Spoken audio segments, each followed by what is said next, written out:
మనందరం గుడికి వెళ్ళగానే ముందుగా నమస్కరించేది శివలింగానికి. అసలు ఈ లింగం ఎలా పుట్టింది? అది కేవలం ఒక రాయి మాత్రమేనా?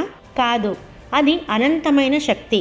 ఆ శక్తి మొదటిసారి భూమిపై కనిపించిన అద్భుతమైన కథే లింగోద్భవం. పూర్వం సృష్టి ఆదిలో బ్రహ్మదేవుడు మరియు విష్ణుమూర్తి మధ్య ఒక పెద్ద వాదన మొదలైంది.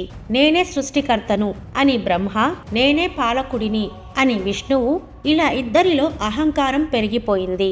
వారి గొడవ ఆపడానికి వారి మధ్యలో ఒక మహాప్రళయ భీకరమైన మహా అగ్నిస్తంభం ఉద్భవించింది. దానికి ఆది లేదు, అంతం లేదు. ఆకాశంలోకి పాతాళంలోకి అది అనంతంగా విస్తరించి ఉంది.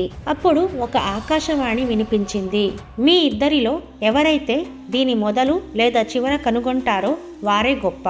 వెంటనే బ్రహ్మదేవుడు హంస రూపం ధరించి ఆ స్తంభం చివర చూడడానికి వేగంగా పైకి ఎగిరాడు. విష్ణుమూర్తి వరాహ రూపం ధరించి దాని మూలాన్ని కనుక్కోవడానికి పాతాళం వైపు దూసుకెళ్లాడు.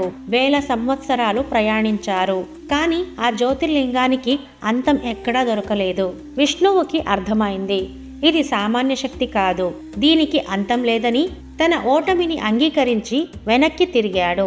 కానీ బ్రహ్మకు పైనుంచి నెమ్మదిగా రాలిపడుతున్న ఒక మొగలి పువ్వు కనిపించింది.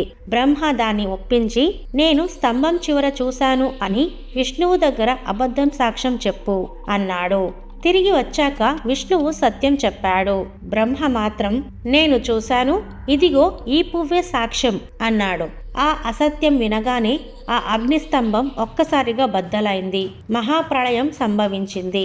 అందులోంచి ప్రళయ రుద్రుడిగా పరమేశ్వరుడు అత్యంత ఉగ్ర రూపంతో బయటకు వచ్చాడు. శివుడు బ్రహ్మ అహంకారాన్ని చూసి, భూలోకంలో నీకు పూజలు, ఆలయాలు ఉండవు అని శపించాడు.